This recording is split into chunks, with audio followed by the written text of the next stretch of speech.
Sir ఎట్లా ఉంది sir కూటమి పరిపాలన? డెవలప్మెంట్ బాగుంది, మెయిన్ డెవలప్మెంట్. మనం ఉంటాను గూడు లేదు ఇది వరకు, ఇప్పుడు గూడు ఏర్పడుతుంది, అది చూసుకోవాలి ఎవరైనా సరే. సార్ ఇప్పుడు అమరావతి రాజధానిగా ప్రకటించారు, ఎట్లా ఫీల్ అవుతున్నారు సార్? అది రావడం వల్ల ఏమేమి వస్తాయి?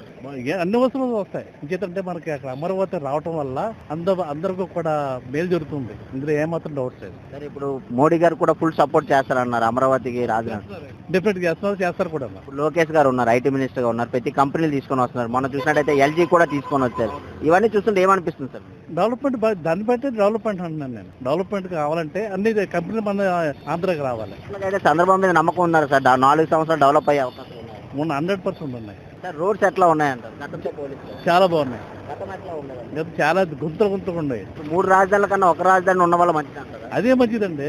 ఇప్పుడు ఎప్పుడైనా కూడా ఒక చోట ఉంటారు. ఇదివరకు హైదరాబాద్ ఉంటుంది, ఎలా ఉంది, బాగా డెవలప్ చేస్తారు. అదే విధంగా ఇప్పుడు ఒకే చోట ఉంటారు విజయవాడ. ఇప్పుడు అన్నా క్యాంటీన్ పెట్టారు పేదవాళ్ళకి, 5 రూపాయలకే భోజనం ఇస్తున్నారు. ఇది ఎట్లా ఉంది? బాగుంది, అది బాగుంది. ఇప్పుడు హైదరాబాద్ టిఫినే రావట్లేదు, భోజనం పెట్టడం ఎలా ఉంటుంది? చంద్రబాబు పరిపాలన అభివృద్ధి జరిగే అవకాశం 100% ఉంది.